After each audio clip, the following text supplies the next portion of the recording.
Harimi, harimi, al tirai, harimi, al tirai.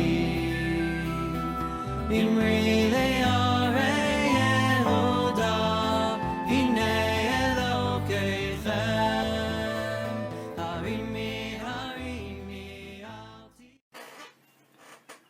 Welcome to Pirkei Avos with Rabeinu Yonah. We're on chapter 1, Mishnah 11. Avtalion says, Chachamim hizharu b'divreichem. Sages should be careful with their words. Shema tachovu chovus galus, lest they get the punishment of exile. V'siglu l'mkom mayim harayim, and get exiled to a place of bad waters. V'yishtu al talmidim haboim achreim v'yamusu, and their students after them will drink from these bad waters and die. V'nimtza shem shemayim ischalal, and it will be found that the name of heaven is profaned. Now, what does this mean? It says that the sages, you be careful with your words so you don't go to exile, to the place of bad waters, that the students will drink and die, and the name of heaven will be profaned. So let's see what Rabeinu Yonah has to say. He's going to explain what this Mishnah means. Rabeinu Meir Halevi, says Rabeinu Yonah, Zichron Levracha, Kazav Zosa Mishnah Beferushav Al Derech Nachon. Rabeinu Meir Halevi explains this Mishnah very well. So Rabeinu Yonah is going to share the explanation of Rabeinu Meir Halevi.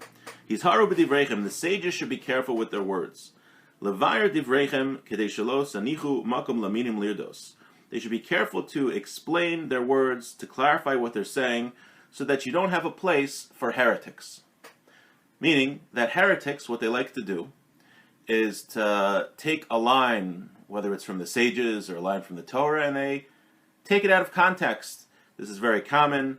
I've shared many examples of open orthodoxy, for example, where they take statements either out of context or they misquote something and they use it to further their agenda, which goes against the Torah. That's actually how I got involved in open orthodoxy, researching them in the first place, because I saw that one of their prominent rabbis, he took a Talmudic passage and totally misquoted it and used it to permit something which the Torah totally prohibits. He felt this thing should be permitted because of societal values. Of secular society says this thing should be permitted, and he felt it should be permitted too.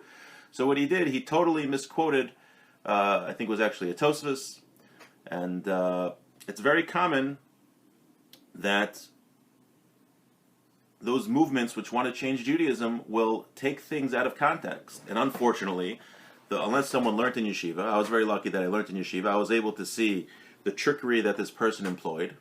But unfortunately, many lay people don't know the difference. They see a scholarly article with many Hebrew references and many footnotes. It looks like this person knows what he's talking about.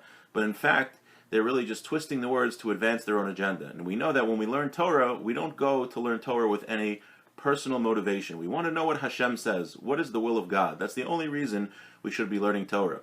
If you have an agenda and you want to further that agenda and you're just using the Torah as a tool to further your agenda, that's a perversion of Torah. So the Mishnah here is saying that the sages, now I'm saying that they do this anyway when the sages are already careful with the words, but the sages have to be especially careful with the words, so there's not even more opportunity to do this. And again, this is not just specifically with, this is something the conservative movement has done, and the Reform movement's done it. Unfortunately, open orthodoxy does it, and the difference with open orthodoxy is that they call themselves Orthodox, and people don't really know the difference, and it's just not a one-time thing. It happens over and over again. If anyone wants any specific examples, please reach out to me. More than happy to send them to you. They've been printed in my book, but I can email them to you also. So the Mishnah says that the sages should be careful with their words. Shema tachovu chovos galus v'siglu l'makom mayim harayim, lest they get the punishment of exile and they go to a place of bad waters. What does that mean? Makom minim, a place of the heretics. Shemarim panim laTorah shelo kehalacha. What do these heretics do? They misrepresent the Torah, the megala panim b'Torah shelo kehalacha. V'idaktiku mitoch divreichem devarim asher lo kain, and they infer things from your words that aren't there. So what the heretics do is they take the words of the sages and they say, oh, the sages meant X, Y, Z. And the sages never meant that. That's why the sages have to be very careful with their words, so the heretics don't have an opportunity for that. I'm saying we've gotten to a point nowadays where even when the sages were careful, people still purposely misrepresent what they're saying, or maybe sometimes out of ignorance. Now, v'yishtu ha-talmidim habayim achreim. What does it mean that the students will drink from these waters after them? She'yishmu es divreichem v'lo yavinu. the students will hear your words and they're not going to understand. What's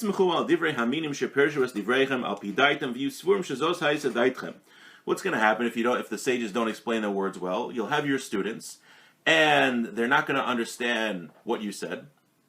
But here you have the heretics explaining what you said according to their own agenda. So the students are not going to understand it the way you said it, so they'll go after the incorrect explanation of the heretics. So therefore, so that doesn't happen, so the sages follow you, the students follow the sages. You have to be very careful with the words so they don't follow the words of the heretics. Vayamusu v'nimsu shem shemayim eschalal. And then they'll die, and we'll find that the name of heaven will be profaned. So the purpose of this mission is to tell the sages to be very careful when you're saying something so that the heretics don't have an opportunity to misrepresent what you are saying. And unfortunately, nowadays we have many people who purposely misrepresent the Torah to further their own agenda. The only reason we should be studying Torah, the way we should be studying Torah, is as objective students of Hashem who are trying to figure out the truth. That's why it's very important to, if a person, not everyone is well versed in the sources, they can tell when someone is being dishonest or misrepresenting sources. That's why it's very important to have a reputable rabbi, someone who is respected and is a God-fearing person and doesn't twist sources to advance their own agenda. And with that, we should all merit to become Torah scholars in the right way.